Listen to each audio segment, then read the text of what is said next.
talked about it. So at the end of the day, you said fuck the sync button, and anyone that uses it sucks. Yes! Oh my god!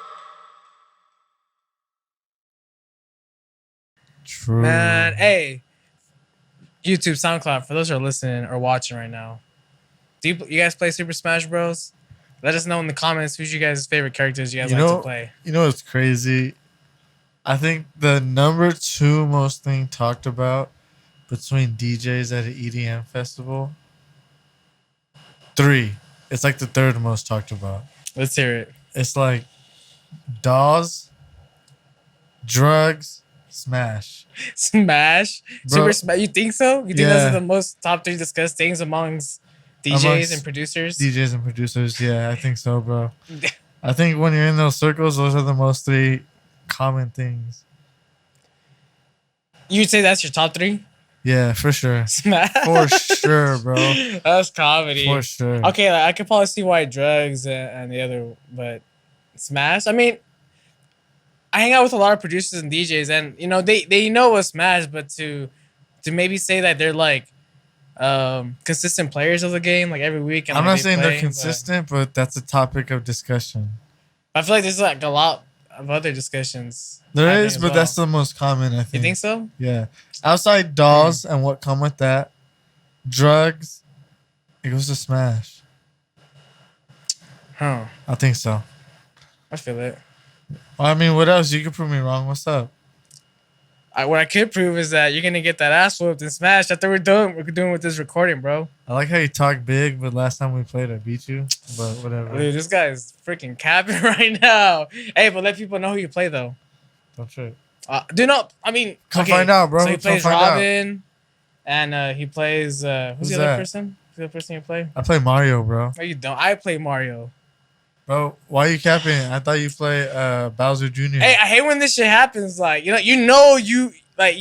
could like beat this fool in a Super Smash Bros. You guys have friends like that, right? Like, they always just claiming that they could beat you every time, but you gotta show them what's good. You feel me? But I gotta bring out my Mario and show you what's up after this recording, bro. All right, whatever. Who do you guys think won?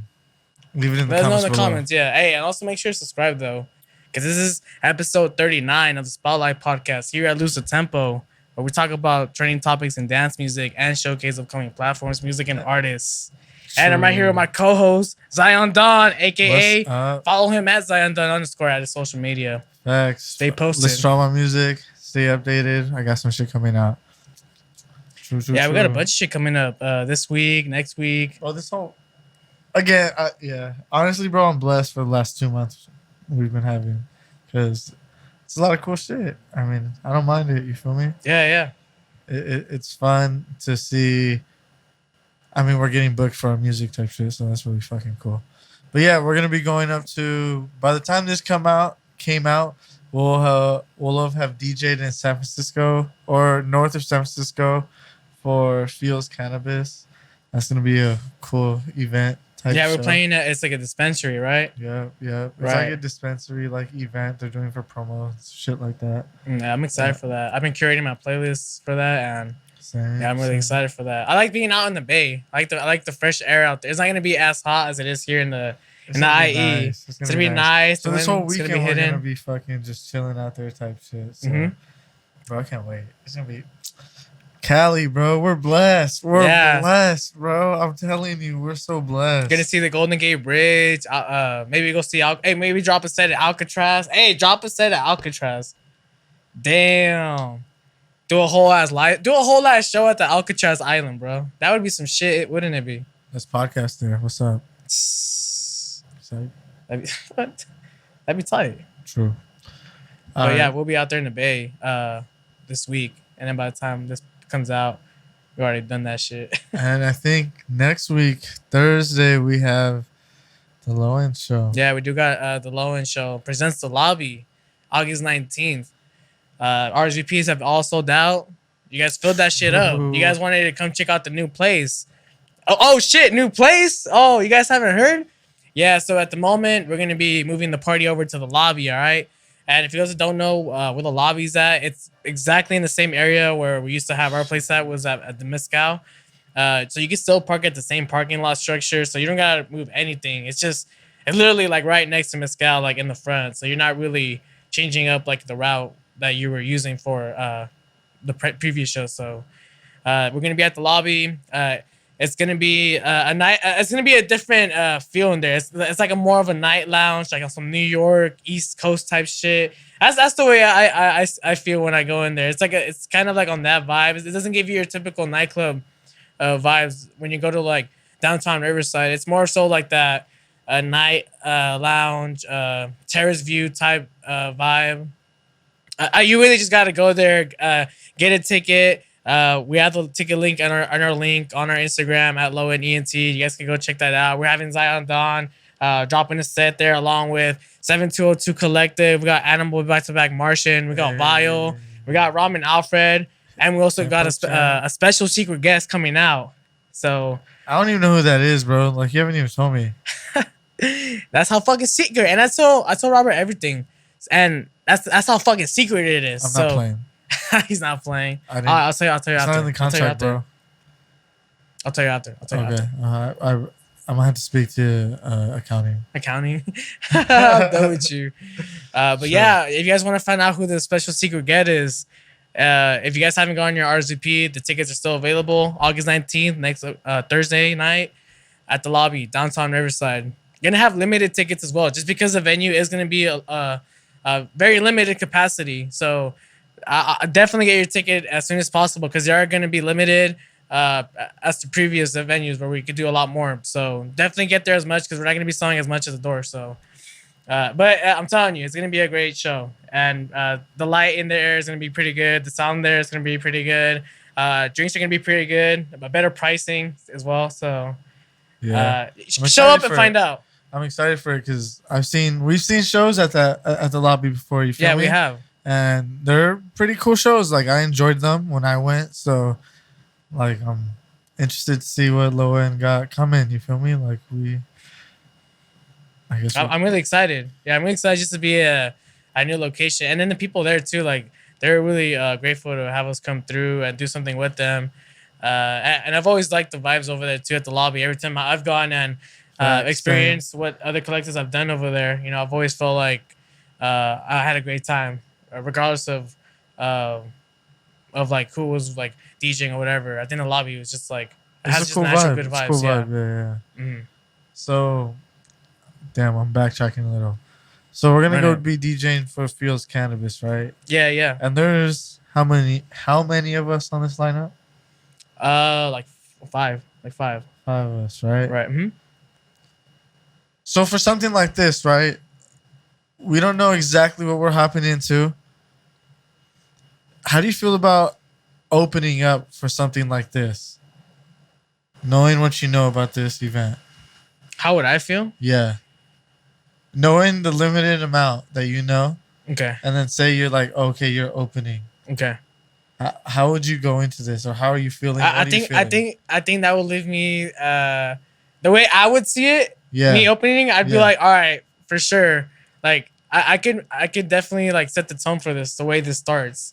So I could either like, you know, go like pretty chill, or going like in a certain genre direction, and some genres are, you know, more chiller or more aggressive than the others. So and then also depending on what kind of setting it is, like are people sticking around, or people just because then again, we're doing it at a dispensary. Some people are just like, you know, smoking. Grabbing and just smoking, and it just depends. Like for me, like I've been a DJ since I was in high school, and I've done a lot of house parties, and with doing so many house parties, I learned how to read the crowds, and I feel like with my mixing style, that always been a factor of like how I mix and seeing like crowd reaction. So we're gonna see a bunch of stoners. So I think I'm not gonna go too aggressive, especially if I'm opening. I think I'm gonna go more like on some stoner bass music type shit.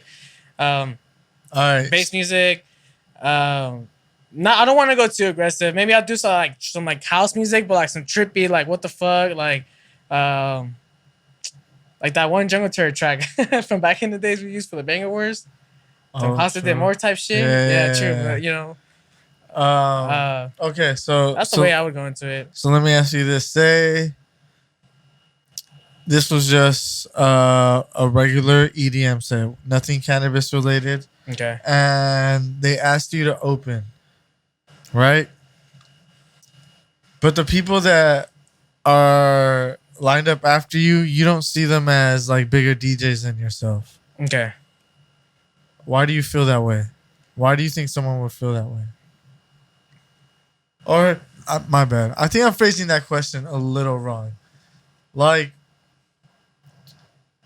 would you feel a type of way if the people after you weren't per se like a bigger name than you were? Oh, and you're wondering, and they're wondering like, oh, like, why am I opening if these DJs? I'm just asking, would you feel a way about that? I mean, honestly, there'd have to be more details because I see it from my perspective too. Like the way I reach out to people for their set times, I tell them already in advance what set time they're playing. So if they already agreed to that shit, then that's a different thing. But if it's something like, oh, they didn't know what until like in general, what are you going in like feeling? Like if you think there's DJs that aren't as big as you and you're agreeing to an opening set, what are you feeling? I mean, it just depends who booked me, honestly. Like, if I agreed to it and, like, it depending who booked me, like, I mean, I don't know. I wouldn't really feel anything. Like, if there's no people there, like, I've had people, I've done shows where, like, not that many people have been there. And I've done shows where there's been a lot of people there. I'm just grateful to just DJ and just do my thing. If people ask me to come out and, like, do my thing. So I don't feel any type of way. I'm just feeling like on my work shit. I'm just feeling that, you know what, whoever's around, like I'm just gonna make an impression on whoever's around, and I'm not worried about like, whoever the fuck, like the people after me, like if they've done like more work than me or if they've done less work than me, like I'm not worried about this shit. I'm just worried about whatever I agreed to do, and to give the impression that whoever booked me or whoever was around, and to make them a fan if they're not a current fan. Because you're gonna make it poppin' no matter what. Correct? It don't matter, yeah. Regardless? To me, it don't matter that like, oh, like, cause I'll give you an example. Like when I went to go do support for Sweet Tooth in Colorado, yeah, whoever was on the lineup at the very moment, I didn't give a fuck. Like for me, I didn't give a fuck whether they put the more work or the less work.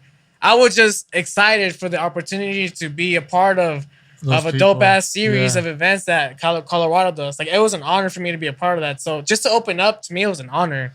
Like for my mindset, that vibe, right? Yeah, and my mindset wasn't like, oh, like I'm opening up and I gotta see who else is playing. And for that, in that situation, because sometimes I feel like it's case by case, but in that situation, for me, it was like honestly, I don't think like I cared about like what this other person was doing previous or was going to after the fact. Like I was just like blessed to have contacted to go out of state, play for Joey, play for Denver's Dom, Amplitude Presents, Bass Ops, dope ass shows that display sick ass bass acts from Denver and like anywhere that's just popping out. And I just never thought about that, but I for some DJs, you know, I feel like, you know, they maybe like, or some artists, they just feel that, you know, maybe they deserve to have like a better slot time, because I feel like opening for real, bro. No one really wants to open. If people want to get like if people could get the 11, 12, 12 to 1, people like they wouldn't bitch. Like they wouldn't bitch. People want to DJ though. People want to DJ. Some people only want to DJ the good slot times. Okay. And that's what I've seen with some people in my experience. Some people only want to DJ when it's like the good set times. There's an extent to that shit. Yeah, people want to DJ. Some people always want to DJ. It don't matter. But some people will just only DJ if it's like, oh, fuck that. Like, it's 9 to 10. No, I'm good. Especially if these people are be after me or like, you know, whack. You know, if that's their mindset. Or whatever the fuck is. I don't understand that mindset. The people after me are whack. Like, you don't... What dictates whack to you? If there's people dancing out there, like, why is he whack? Like, what the fuck? What do you mean he's whack? And that's the thing that people don't get. Like, I get it. Maybe you could do this, and this. And you only think this DJ could do one thing, but whatever he's doing is making what you do look exactly the same. So it's like, bro, just respect it. Just make your shit pop out better. So next time we're like, okay, next time they're gonna be like, oh, I want him this time. You feel me? That should be the mindset. Like, this is gonna be my first time playing for this event, for this company. Let me show them how good I am, so that next time they'll be able to hook me up better, bro. Like, if you're going into this like thinking, okay, I'm better than everyone here, bro.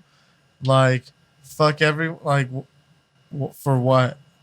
What does that mindset do for anybody? Mm-hmm. Like, what does a fuck you mindset get you in any industry, bro?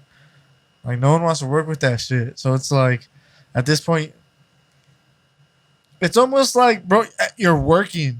You feel me? You wouldn't go to your coworkers or with the connections or with the people that fucking drop off supplies to your store. You wouldn't be like, fuck you.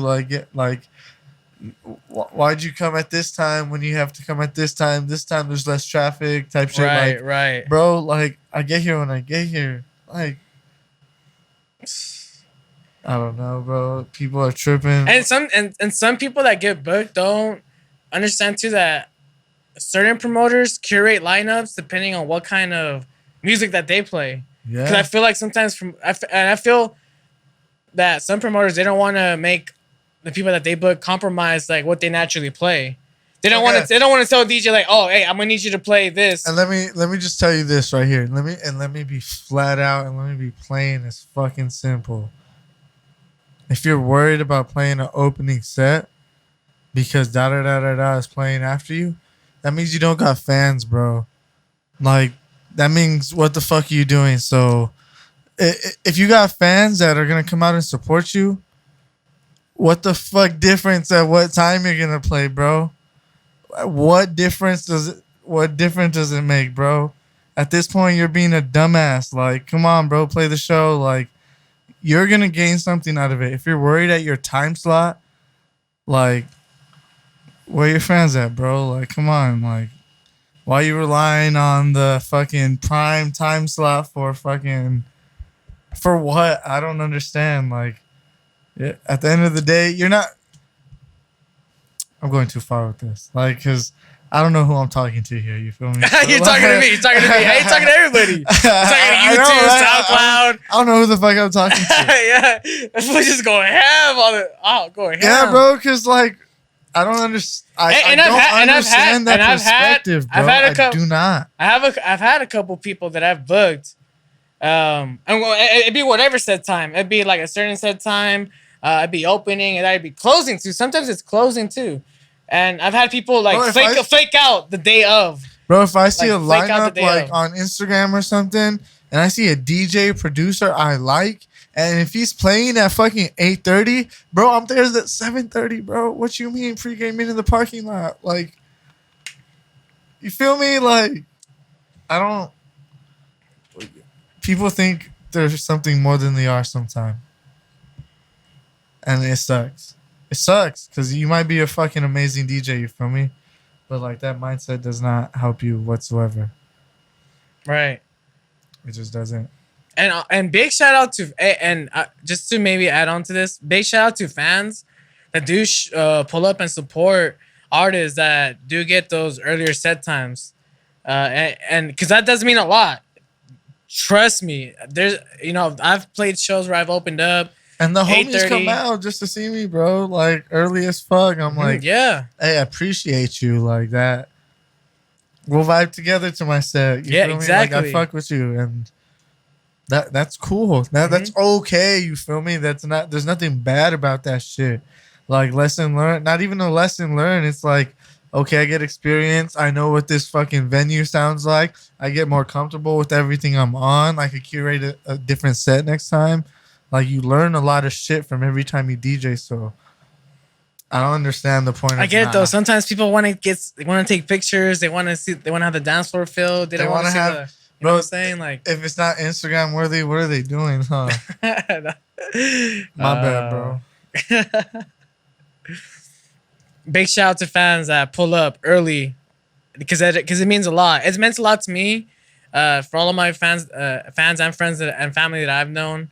Throughout my whole life, through the couple years that I know some people coming out to my shows when I played early.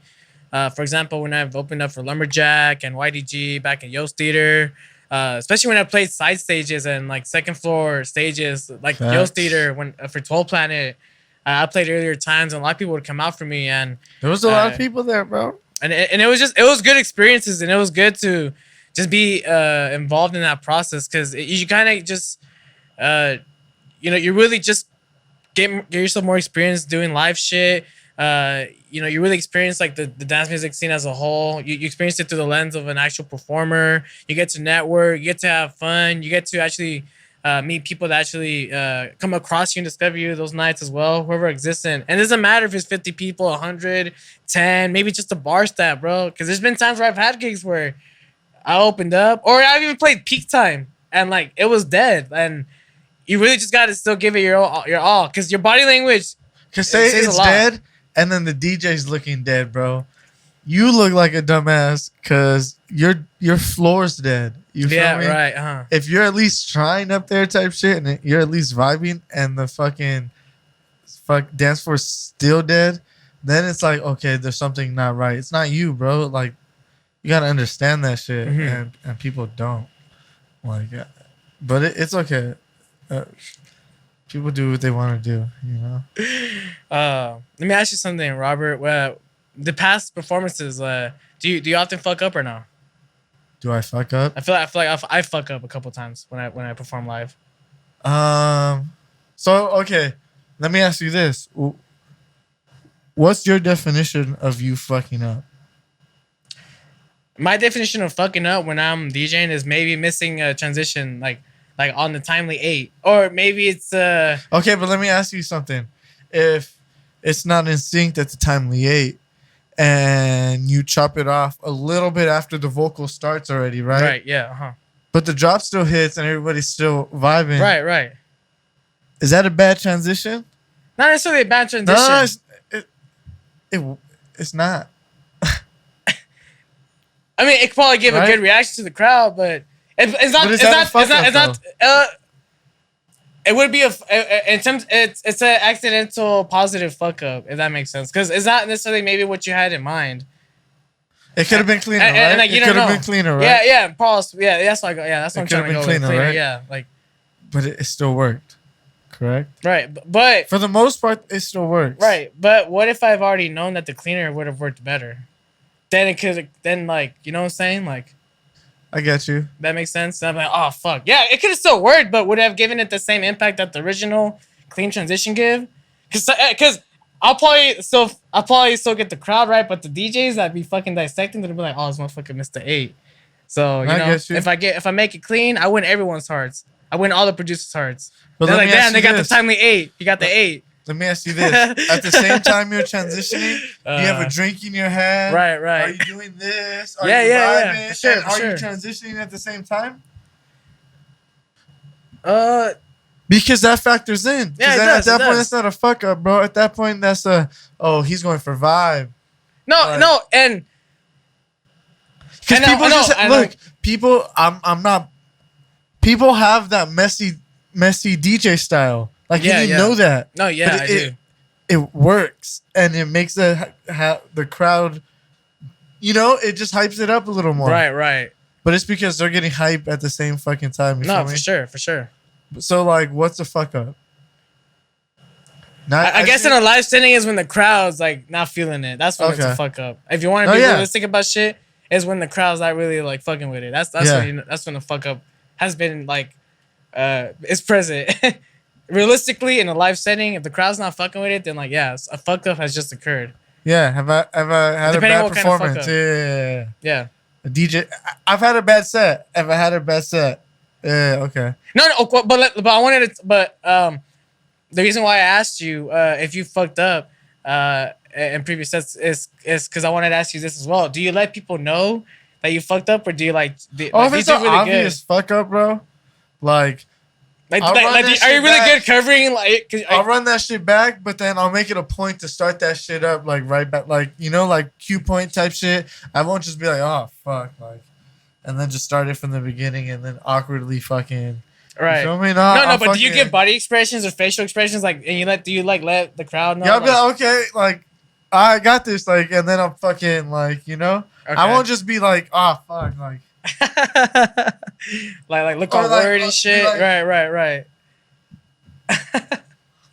I won't do that bullshit, bro. I'll be like, oh shit, like, and then I'll start that shit again. Because Okay, obviously for it's sure. probably something stupid. You feel me? No. Like, And the reason why I asked is because in a live setting, you know, a lot of things can happen, and it's always interesting to me see different reactions from other artists when they when they don't like do a transition on time, or like something's obviously happening, like the reverb, the effects button is on, they don't know how to turn it off. Like it's great. You gotta really like be calm when that shit happens, and really be able to work good under pressure, because you got the shit going on. Like maybe you don't know how to turn off the effects button, or let's say like the bass is out and you don't realize that you just have your bass knob on. You're just trying to figure out like. or sometimes, oh look, You know what I'm saying? perfect Like, example of fucking up, or just maybe not knowing. It's a fuck up, I guess. okay, let's run it. When I DJ'd at the festival we were at. The Blue Mountain Festival, What was the name of the festival?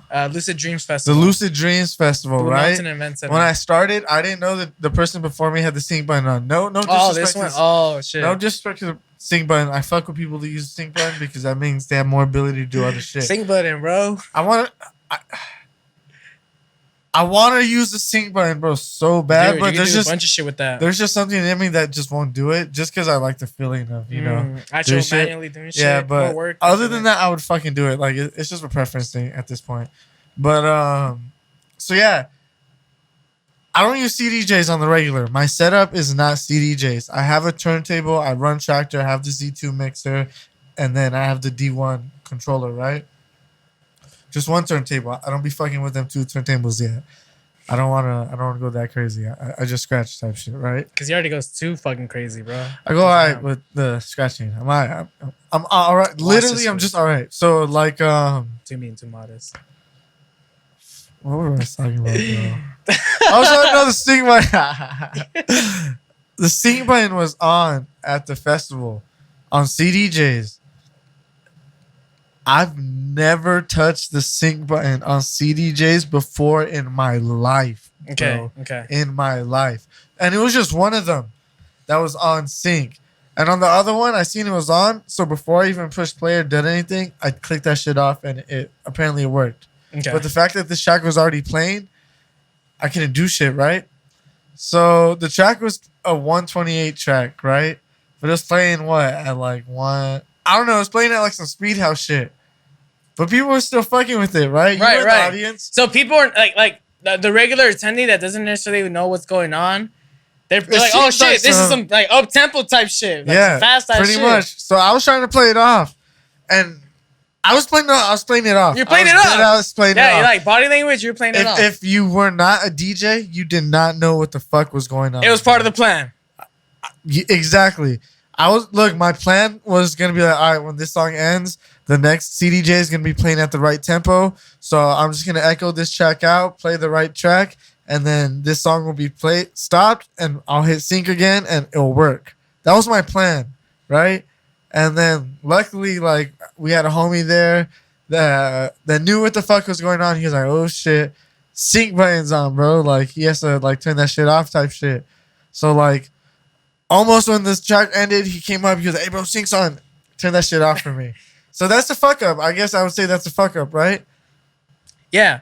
Well, That's a fuck. That's what I'm saying. No, it's a fuck up. It's a disguise fucked up. It's a disguise fucked up. If you gotta say it's a fuck It's a up. disguise fucked up because it wasn't necessarily what you were trying to play. I should have known. It was a fuck up for the playlist, you know, that you were intentionally trying to go for, like in the intro. It ended up 'Cause, working out. I mean, but yeah, still. like I don't know. That's what I'm saying. It's yeah. Hey, but let me ask you this, because I've been on the internet and people have been talking, bro, and I think we need to talk with about this sync button situation, or this whole live setting when you go up to the controller or CDJs and making sure everything's all good. I think we need to talk about this and let Facebook, Twitter, YouTube, SoundCloud know, bro. I'm gonna real give. quick. Go ahead. So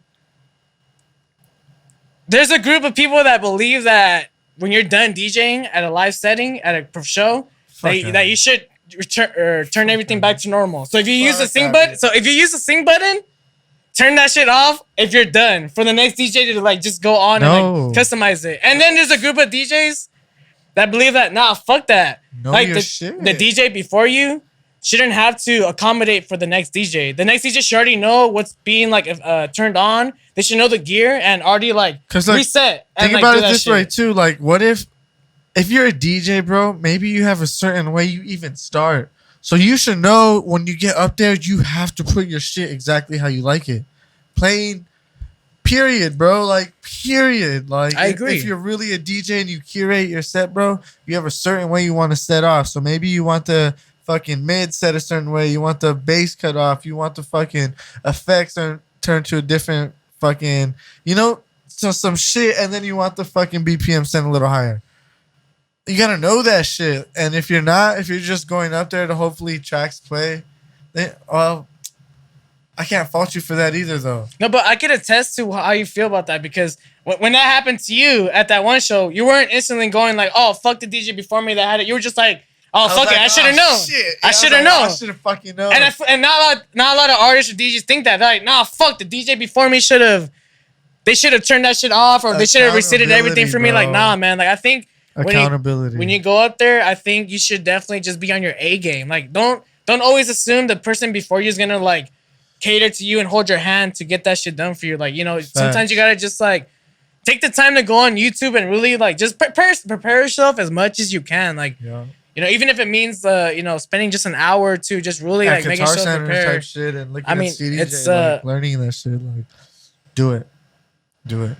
Cause then at that point you're just relying on those people to impact the way how your intro goes from that point going forward. And if you know your gear, you can control your intro. You control that situation, so you don't have to go through that particular scene of, oh damn, like this first track that I'm playing, I don't know why the fuck it's double time. Oh shit, the sync button's on. How come the DJ before me didn't let me know? No, you know the gear, you know what's going on. Prepare yourself. And I've seen a lot of DJs, artists go through this situation so many times, and I've gone through this situation. Like I'm not gonna come up here and say I'm perfect. Like I've had past shows where I've gone up and sometimes the sync button was on and I just didn't catch it, and I wasn't going to the other DJ before me saying, hey bro, like turn that shit off. Like nah, like that's on me. Like I gotta know the gear. I should have known that. Like that's in my control. Whatever's in my control, I'm gonna go and make sure that everything's all good for my set. But there's times where I try to catch everything. You don't. Sync buttons on and rhythm tracks fucking 200 BPM and all this bullshit. So I learned know the gear. Fact. And this is what I do for every DJ, for me at least. And I heard this from a bunch of other DJs. Oh, so I listened to the DJ City podcast, right? And they've had discussions about this. I've even heard this from like a DJ Craze interview, bro. I give you the first 10 to 15 minutes to figure out what you're doing. Maybe that's a little too long, but like I think that's enough time to be like, okay, I got the groove of this. I know what the fuck I'm doing now. I've had one or two transitions in. Like, we going up now. After that, if you keep fucking up after that, at this point, it's you're unprepared. You feel me? That's what it comes down to. You didn't prepare for this. You thought it was just gonna be a walk in the park. You didn't have like the thing in your head, oh, maybe this could go wrong, maybe this could go wrong, maybe this could go wrong. But think about it this way though too, right? No, yeah, let's hear it. You got to listen to this perspective because not all DJs are that type of DJs, right? No, they're not. Yeah. Maybe there's the people that went the route of I'm only a producer. Okay, I see what you're saying. I only want to show people my music. I didn't want to learn all this equipment. I didn't want to learn to I didn't want to learn any of this. I just wanted to learn to show people my music, right? Yeah, right. So now I'm going to gigs and people want to hear my music, right? People are paying to see me. Right, correct. So now when I go to these venues and stuff like that, I have a writer. I see I need this, and this. I need CDJs, this, and this, and this. Mm-hmm. And then you have people DJ before you, right? Mm-hmm. Correct. You get up to that stage, and then the setup is not set up how you want it to be set up. All right, correct. Okay, I see what you're saying. And then you're like, fuck, what do I do? I don't know. I'm not a DJ. I just know how to play my music on some CDJs as some plug-in. Like, my fucking track starts here, play, stops here, play. My build-up starts. You feel me? Like, what if they're not from the background of coming from the slums of I've DJ'd all types of equipment. I've done this, and this. wouldn't that perspective be, hey, DJ before me, fix this shit because I don't know what I'm doing?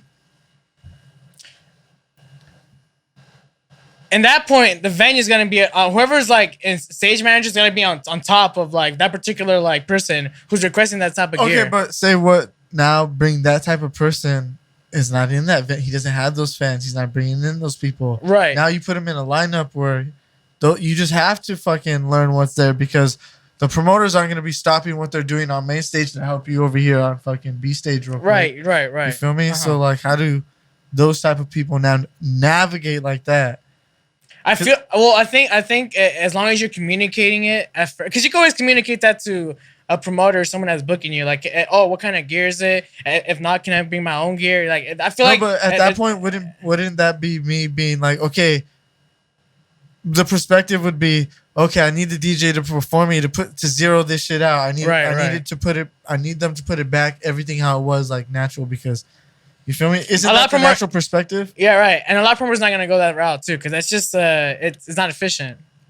Yeah, it's not efficient. It's a different perspective because some of these people do like we've had people on the podcast say they started producing first, right? Yeah, no doubt. Yeah, started producing before they started DJing, no doubt about it. Facts, and then they get just thrown into CDJs. Yeah, facts. No. I mean, and that's a good perspective to see it from as well, because. Again, a lot of things is just it's all detail, you know. A lot of these kind of things is like detail, and it's just different case by case scenarios with shit like that happening. So it's really good that you bring that perspective up with that particular scenario. But so I think because we're still diving into opening sets, right? Yeah. I think this is when, and we're still talking about like gear, like people like. Yeah. Well, to top off on gear and like hop into music perspective, right? Right. So I think if you're opening up, this is a time for you. Like if you're doing an opening set, right? Mm-hmm. I think you should take it as, okay, maybe I should try something different. Maybe if you've done your set already and you're like, okay, well, my set's maybe too hyped for this time, right? Maybe I should fucking experiment. Down tempo my shit or fucking like going like a more calmer perspective. I think that's good to do because that develops a different for me, I'm gonna say a different bag, like a different utility for me to hop into to say like, okay, the festival's not going this way at this point, or this lineup is not wanting this at this point. Oh shit, I have this set that I did at an opening that's this vibe. Right. Now I can dip into this shit and play this, and now they're fucking with you. Right. So I think opening sets are good to develop a different bag for you. You feel me? And like, I think as a DJ, that's like something you really need to curate. You really need to have is a bunch of different bags. Because for me, like I'm a music person, and like I like every type of music.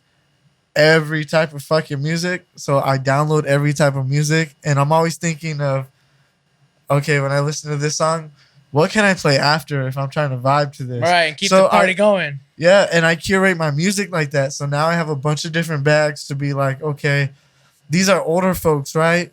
Okay, maybe I need to play some like 90s, like R&B, hip hop, early 2000s shit. Like, right. And that's just a different bag for you to hop into type shit. And like, I think even in EDM, like this is a house crowd.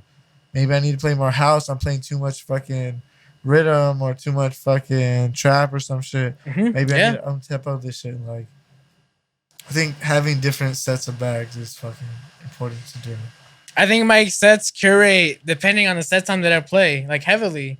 If I'm playing like an 11 to 12 set or a peak time set, like my set is curated to be like on that set times, like familiar like genre, familiar bangers, familiar anthems. But if it's an opening set, like you mentioned, I think it's a different bag. I could go ahead and dive into a different direction of music that I think would work in an open setting than rather than it would work in a peak time or like an 11 to 12. Just because I think 11 to 12, 12 to 10, 12 to 1, and later set times, they require different energy that certain tracks can only provide.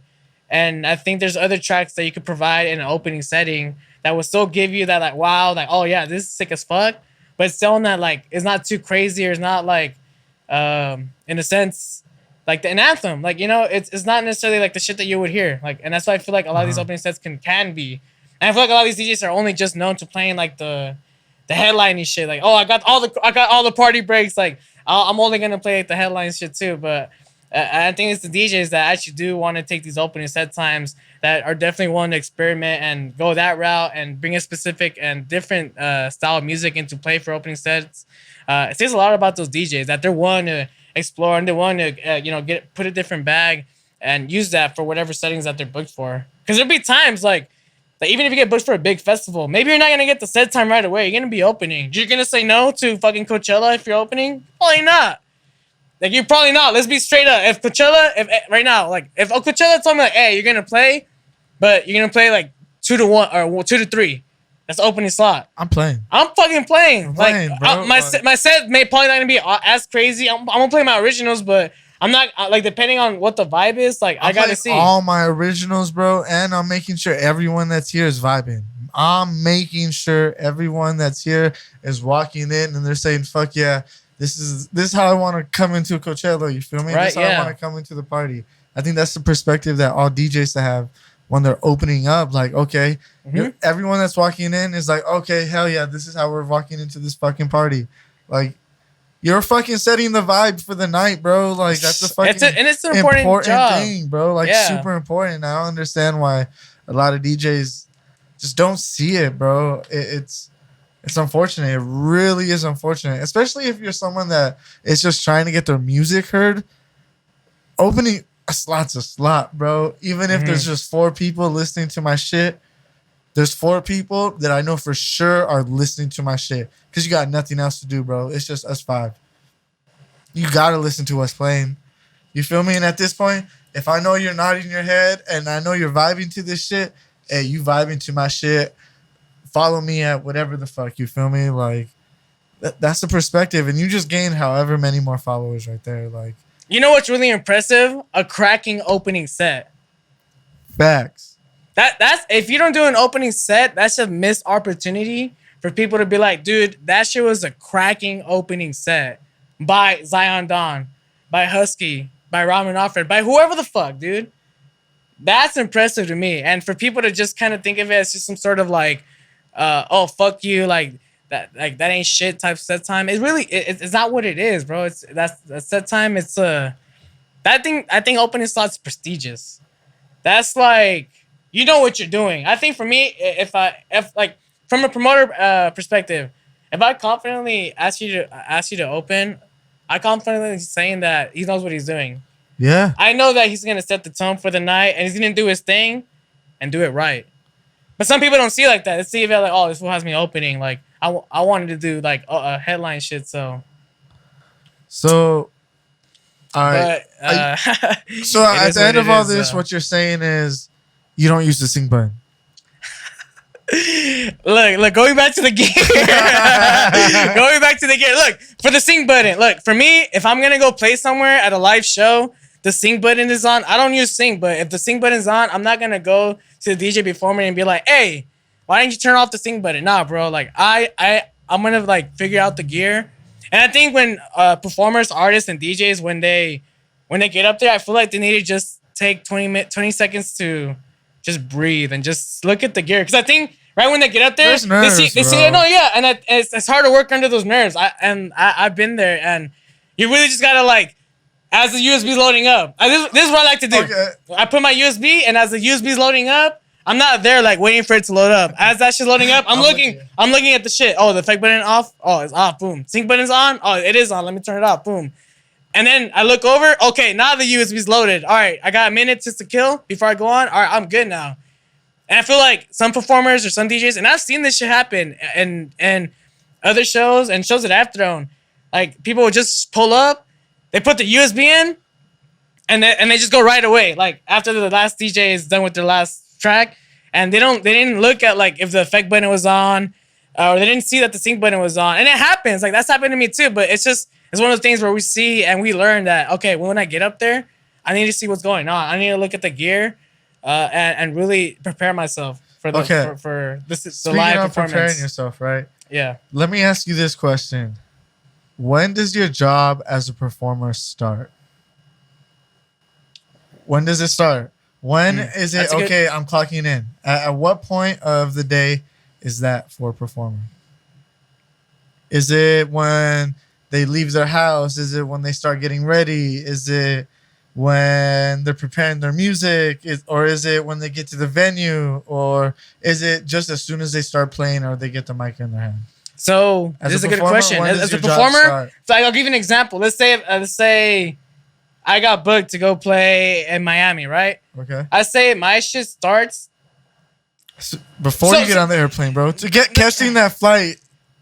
No, well, I have a performance to do, and with the performance, I want to have as much unreleased music. So I feel like right away, every time it's just creating new music. That's already work. We're already getting to work. All right, I got a show. I want to do more work. For an event. My bad. Let me for a Oh, for specific sure. event, So for a show. the minute I'm on my way to the airport or en route to that shit, I'm honestly already in work mode. Your like, work. Okay. I'm already uploading myself in a professional way. I'm probably not gonna be like. I'm gonna be like, yeah, in work mode. I'm not gonna be like being on that dumb bullshit, like drinking all the time, like catch me like drunk and shit. Like, I'm gonna be. Say it's a local event and you're not flying out. I'm in work mode. No, when does say you got booked at your local downtown area, right, for a venue? At what point does your performance start? When you leave your house? When you're getting ready? Yeah, the day of the event when I leave the hotel or my house. Okay. So it's your job to get yourself into the performance. For me, because I know how I It's can your control job. myself. For me, it's my job. Because I know I could put myself in control. And because I know I could put myself in control, I haven't had to have anyone else to put me like in that mode. Because I could already naturally put myself in that mode. Like, all right, I'm ready to go. Or like, okay, like I'm about to perform tonight. I probably shouldn't drink as much. I shouldn't like do stupid shit. Like I'm gonna be like I'm like, have a clear mind. Like be in that mind of like, all right, I gotta work tonight. I gotta play tonight. I'm gonna make sure my shit's organized. If I got a controller nearby, I'm gonna practice. Like I'm gonna prepare myself. Like I'm not waking up like and just like having fun. Or I mean, I could have fun. Like I could do all this shit and whatnot. But I'm not gonna do it without like checking my playlist or like I'm not gonna be like, oh yeah, I'm gonna just go. I'm not that person to just show up to an event and like just just be like, all right, everything's gonna work itself out. You this. No. So I gotta if for any reason you can't play during your set time that you're supposed to play at, is that your fault or is that not your fault? Well, why am I not playing at the set time? Is it because the set time changed? There could have been a various reason. No. Your slot. It depends. You're supposed to be there and you're not there. Do you still take accountability for that no matter what? Yeah. Okay. If I told somebody I would be there for a certain time, if the person that booked me saying, hey, you're playing 11 to 12 or you're playing from 12 to 1, can I count on you to be there and play that set? Yes, you could count on me. All right, day of the event. No communication, no nothing. Like I don't show up. I'm gonna take accountability for that. That looks bad. But yeah, I'm gonna pull up, dude. I'm gonna pull up. I don't try to be late either. If I go play somewhere and I'm playing at 11 p.m. or if I'm opening up, let's say I'm opening up 9 p.m. I'll be there at 8, hour before 8:30. I'll be there. Like I try to give myself as much preparation time so that way I set myself up for success. Venue kicks you out for some reason. Is it your fault? It depends. Why are you getting kicked out? Why are you getting kicked out? Okay, why? It doesn't matter, bro. You don't know anything, bro. God the damn, venue kicked the person out or kicked you out. Okay. Is it your fault or the venue's fault? It could be a little bit of both. Why? Who wasn't doing their job? Who wasn't doing their job? There needs to be context. Like for an example, why are people getting kicked out? Bro, who? Obviously, the security's doing their job if they're kicking someone out, right? Okay. So they're doing their job. Okay. You're the performer. What weren't you doing to make you perform? So if a security guard is kicking you out, you're not respecting venue rules. You're not doing your job. So from a promoter, you're not doing your job. From a promoter perspective, I'm thinking that the artists didn't do their job to uphold, their professionalism to get in the venue. So yeah, I wouldn't have done my job if I was getting kicked out for some reason. That was just my lack of knowledge of not being prepared on like what I needed to make sure, what I needed to do, or what I needed to have So on you me do to your make job. sure. I'll be on it, dude. Like I'll be on it. I'm not saying you. I'm just saying No, that no, person yeah. per se, But let's right? say if it was me Yeah, and that shit happened to me, like I didn't do my I'd be on that job. shit. I'd be like, damn, I didn't do my job. Fuck. Like I fucked up. Like, but some people don't see it like that. They people try to blame the finger of like, oh yeah, fucking this person or this person. I've been there though. Like I've been there. I've fucked up a couple of times too, where like security guard has to kick me out in the past because maybe I drinked a little bit and they know like I'm like slurring or whatever. And I gotta watch and that it was no, shit. but it wasn't on times where like I was performing. But it could have been on days where I was performing, and that's the things that I just gotta watch out for. Because imagine it was on a day that I was performing and I got kicked out. I was like, fuck, I fucked that up for me. Imagine it was a show where people in the crowd were fucking there, like booking agents, like well-known booking agents, managers, or just people that would have been like new fans for you to like convert that night. Like just a missed You opportunity. just missed out. Yeah. And that's the thing, like you just got to be on it. And if you could, and I know some people they need other people to just like put them on check. And I feel like sometimes I need that too. It's But not even that. I try It's no, just- but I think just like that guidance and just making sure like, hey, like that reminder of like, hey, why we're here. Like let's get shit cracking. Let's figure out exactly what it is we need to do to stay prepared and make sure everything all comes into play. Just gotta stay prepared, and we make mistakes and we learn from it. Though Facts, I'm not facts. perfect. Shit's happened to No, me like bro, a I lot don't of think times. anyone's perfect at this. No one at this point. No one's fucking perfect, dog. What does that even fucking mean, dude, bro? Vanessa Hudgens is perfect, dude. Vanessa Hudgens is perfect, dog. So, you know what's crazy though? This is weird to say. Do you ever think like the well-known, amazing DJs? Do they feel that pressure when they go out there still? So when we saw fucking, I'm gonna reference back to him. I'm blanking out his name. A-Track? Vegas, A-Track. There we Yeah, go. Area 15. You think he was fucking freaking out, like had the nerves, like, oh shit, it's not working type shit? Not- Or do you think he was like, fuck this shit, it's not working, dog? So before his set, he was going out there like, oh yeah, I'm about to fuck this shit up. And then once that shit was happening with the whole CPU and laptop, it was like, oh shit, low key, like, But you think like those, because because say it was you, right? Your Yeah, nerves yeah. would be fucking kicking in, right? Like, oh, shit. yeah, for sure. Oh, shit, like, like- fuck, yeah. Everyone's looking on me, all eyes on me. Or do you Tupac. think like he's just experienced enough to be like, all right, well, someone fix this shit? Bro, like someone like A-Track has done so many fucking gigs. You think so? Or do you Dude, think he has that shit still? Do I you don't think? know. Do you think every gig that he does, and he probably DJs every week, bro, for the past 10 years? Yeah, Not but every. you don't think every night you feel the pressure of the crowd, bro? No matter what night it is, it's a pressure, bro. Like there's that many people out there waiting to see you. It's a pressure. But I think it's just I don't think it's pressure. I think it's more anxiety. But no, all right, now, bro, there's an energy out there. Imagine Okay, you're out okay. there and you're not feeding that shit. No, I understand that. Energy towards you, and then everything's fucking up. You don't think that shit? You think that shit goes away? I think after a while it does go away. Like at the moment you're feeling that shit, you're like, fuck, this shit's happening. But I don't think for someone like H.I., he was probably just like that. Oh fuck, like what? I mean, it is what it is. Because again, someone like H.I., he's done so many gigs where I feel like that's happened to him a couple times. Where like it's not really, like, I don't know, depending whether if it's technical issues or like his slappers are just not slapping that night or whatever it is. Like sometimes you just have bad gigs. Like sometimes like every gig's not perfect. No, you're right. That you're every right. gig is not perfect. Sometimes you do gigs and sometimes you do have a rocking crowd, and then sometimes you don't have a rocking crowd. And sometimes you try to figure out whether it was like technical issues or it was just like your track selection or the way you were mixing. You just think about all this shit as a performer, what went wrong, and you try to just like navigate through all the troubleshooting of your errors and really. So it's your job. What you're getting at is at the end of the day for performer, it's your job to get your performance done. Yes, whatever it is within your control, and I mean it. Like if you No, got it if you have access to the sound engineer, like let him know like, hey, I really appreciate you like being here and controlling the sound. I'm really excited for you to do sound for my set. Like Yeah, just like facts. that, just like the extra positive like Connection. connection. They're gonna take care of you, and that's like just you making sure that you're taken care of.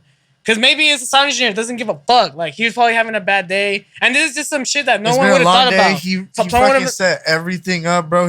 His back hurts, and he just doesn't want people going up there like being not appreciative. This of is just shit. one factor of it, you know. This is one Exactly. factor, Yeah. and And this all goes down to even before you get to the venue, like I mentioned. Making sure if you could practice your set, unless your 8-track or craze, Right. you could just freestyle that bitch. But Sorry, I'm shut up. oh man, but So for everyone on the live, fucking yeah, I seen homeboy post that we went live halfway through this, guys. yeah. For YouTube and SoundCloud tuning in, we're going live right now on IG at the moment. I'm about to shut this shit off, but we're going live for a cool minute. We'll probably thanks post everybody this. for tuning in though. We'll post this up for a little bit, right? Let people know what the fuck is up. But homeboy posted, oh, you should put this on OBS. It'd be lit.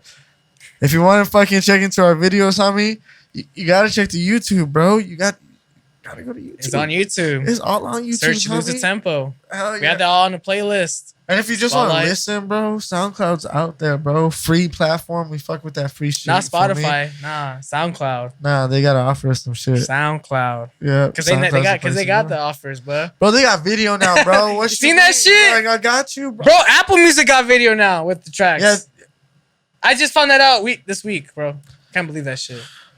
Hey, they doing it. Hey, we want the money. Amazon, I know you coming out with that shit next, bro. Hit me with that shit, bro. We got you. I edited man. it for your fucking frame preferences and all that shit. I got you. All right. Anyways, everyone on the IG Live, thanks yeah. for tuning in. To end it though, to end this topic, No, you I've shit. seen a lot of performers like blame the finger and point the fingers at other people for like maybe shit not going the way it should for their set. But I think whatever it is that's in your control, to have a good set for yourself and make sure the crowd has a good set. You know, make sure structure, like Sammy has mentioned in her previous episode, like she likes to have structure in her DJ sets, and that helps her out to kind of have an understanding in the direction of her set and keeps her in rhythm with shit. And that's a good way to go about when being prepared for a set and a live performance. Knowing your music and then knowing the gear too previous. Like if you have an idea of what the gear is and what equipment it is, you can always go on YouTube and have a more understanding of. There's a bunch of informational videos of how shit works. I know you may not have that particular gear, and Pioneer CDJs, that shit's expensive. I know that shit, it's expensive. It's hard to get, but if you're going somewhere, you're DJing and you don't know the gear, just try to stay as much prepared. Like the effort is really important because that effort goes a long way. And much more situations, like just having the effort of trying to always just stay prepared puts you so many moves and so many prevents you from so many fucking bullshit that you just want to come across if you just keep on staying yourself as prepared as possible. I think also like just take a step back for 1 second and just enjoy it, bro. Like if you're a DJ, bro, like at a certain point, what do you just enjoy playing for, bro? Just enjoy DJing, bro, outside. Like not a lot of people do that shit. So just enjoy the time bro. We're here locked up, bro. And that's another. All right, bro. I'm not. How do you turn down a set right now, especially after we just got out of lockdown, after we just got out of pandemic, bro? You don't know when our next lockdown will be. You don't know when your next set will be, bro. How do you turn that shit down? Like it's. I mean, it doesn't make sense. I mean, some people just want to. Not my bad. Promote your music, bro. You gotta promote your music. Music is the key. You got some music coming out, Zandon? Hell. Hey, did you get my email? I did check your email. I did hear you the listen to mix. that shit? I wanted to talk to you about it. And How was it? I think the mix is good. I think that synth that's like hanging back like primarily like throughout the whole track. I think it could be a little bit more like in front of the mix. But I feel like you want to have it shit just kind of like hanging in the background. Open. Yeah. But I think that was what you're going for. But I think for It's me, like I wanted to hear it more like Okay. in front. But I think everything else like you have going on, like I think it sounds really good. And then when the fucking vocals come in with Brittany or Gwen, Oh yeah. yeah, Brittany vocals. Yeah, it's Brittany.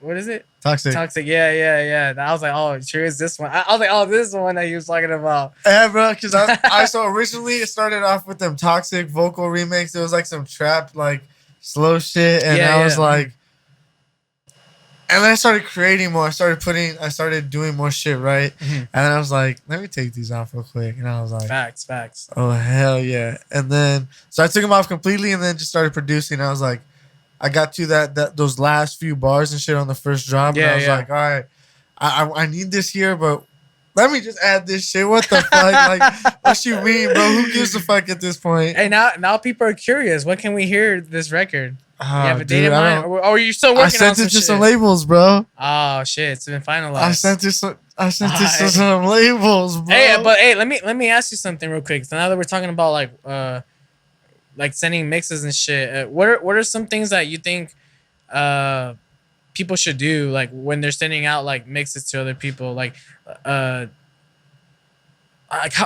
just seem excited. What am I trying to say? I think how to pitch your fucking track to labels, right? Right. Yeah. Be excited. I think that's the main key in the email. If you seem excited about your own track type shit, they're gonna seem excited to fucking play that shit, bro. The best way you could describe what the fuck's going on in your track, the best way you could relate that you have fans, or relate that this track will get their fans, or it's perfect for their channel somehow. You know, as long as you can relate that message in your email, I think you'd be straight. But you got to understand, like, maybe what you think is a good direction for them isn't their picture of a good direction. Not saying your direction is bad, but maybe their direction is just left of yours. You feel me? Like, it's just not it. But definitely be excited. I've been rejected by labels. Have you been rejected by labels? Plenty. Do you take it personal? Very. I hope you guys don't succeed ever. Okay.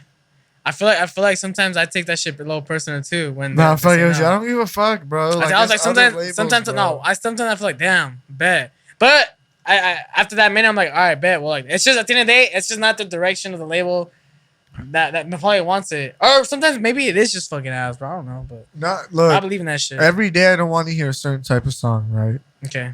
So maybe today was the day I woke up saying, not this type of song. And your song was not this type of song. It's a banging track though. It was just not this type of song. Not today. Just I'm looking for a little left than this. You feel me? Okay. That's it. I think that's all it is. Would you resend back to the label again if they With a different track? Yeah. Different track? Okay. Yeah. Got you. I'd be like, okay. I feel like what about this one?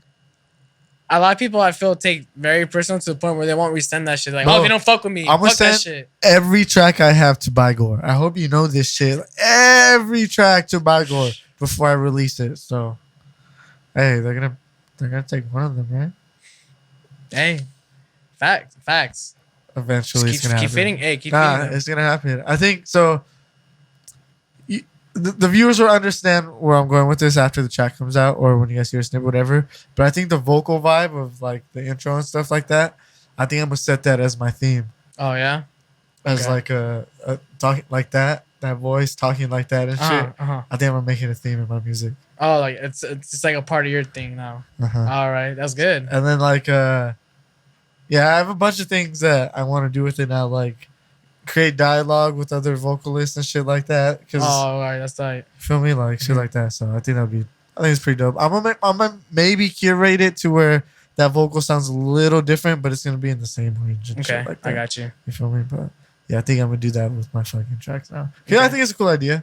Word. Like I like how I was telling like this little like fucking story in this one type shit. Like it was just fun too when I was making this. Honestly, some Robert shit. Bro, I pulled up my mic and I was like, all right, record. So I was yeah, you're running it. Yeah. And that's how it starts. So hit her with bass coming out sometime. Name of the track. Is Bygore the only label you submit to? What are, for those that are producers watching or listening, what are some labels you could recommend to send out nowadays, Robert? You know of any? Honestly, bro, whatever you have your mind, because I know everyone has that one label where there's like, I want to get on this label. Yeah, type shit. I got a couple. Sure. Obviously sent to that one, right? But like, go to the labels where you download music on. Because people overlook that shit. They just look at the artist, but they never really look at what the fuck was the platform distributing the release. Look at that distributing platform and go through their shit, because 9 times out of 10 you're gonna fuck with a lot of their shit. right? Because I got a And then specific taste going on. I'd be like, oh shit, I could release here. So like that's what I do. I like whatever tracks I'm downloading and shit. If I find that certain ones are on a label, I'll go to that label, and for the most part, it's all the same type of vibe type shit. And like I'll be like, oh okay, this label will be on my list. So I have a few that are on my list that are definitely in my wheelhouse. Like definitely that honestly like. If I would have sent him this track, I think it would have been, but I didn't. I was like, nah. Should have. Because my numbers aren't too far off. Like, that's what I like, bro. That's what I'm saying. Like, Should have. it's like, it's crazy to say this now, but it's cool to say this, that my numbers aren't far off from some of these cool labels and shit, you know? Like, I'm not saying, like, they're close, super close, but I could be like, hey, like, I got some shit going on. You feel me? Like, what's up? Yeah. Like, hey, progress, bitch. Hey, like, Hey, and I want to add to this too, because I feel like not a lot of producers that are starting out know this. If you want to up your chances of getting an approved release, having those different kinds of label releases, like even smaller label releases, people like they like to see that you're interacting with those the labels, culture, like, with the culture, like that, because they know that the culture it's always the main consumers of like the overall dance music industry, the whole like electronic dance music in general, like, and so knowing that you have already like an influence through these releases and you have the credibility from these labels, like these bigger labels are like, oh hell yeah, like this guy over here is like he's getting like these freaking the street credits right now, and you know we're about to put him on, and people like seeing that shit. So don't get like too devastated if you get a rejection from a big label. You know, just keep on like keep sending emails, and sometimes they click, but sometimes also too like send your shit to other labals too, and or don't just always self-release, bro. If you really believe in your shit, pump some money behind that shit. Yeah, and that's the thing too. Like you can always do that too. That's all, and it's a great way to do as well. I mean, you could do it. People could do it. Just be consistent. Keep showing people your music. Take those opening sets. Show those little people what you're doing. Like, grind, bro. Hustle. Grind and hustle. That's what this whole shit's about, bro. Like, if you're not willing to do it, then you're in the wrong game, bro. You're in the wrong game. So Facts. But I think that's been a cool episode, bro. Yeah, that was good. Yeah, I think we talked about a lot of good shit. Yeah, bro. Yeah, but yeah, I'm glad you talked about it. So at the end of the day, you said fuck the sync button, and anyone that uses it sucks. All right, well, I did not that's say been another episode of Lose the Tempo. Thank you. Like, subscribe. God, I did not say if that. you guys want to check into more of our shit, that's Husky. Check him out at Husky Bass. Subscribe to Lose the Tempo at losethetempo.com or at Lose the Tempo on Instagram. And I'm Zion Don at Zion Don _ on all platforms. Say that. Thank you guys for tuning in. We fuck with everyone. Peace. Know the gear. Peace.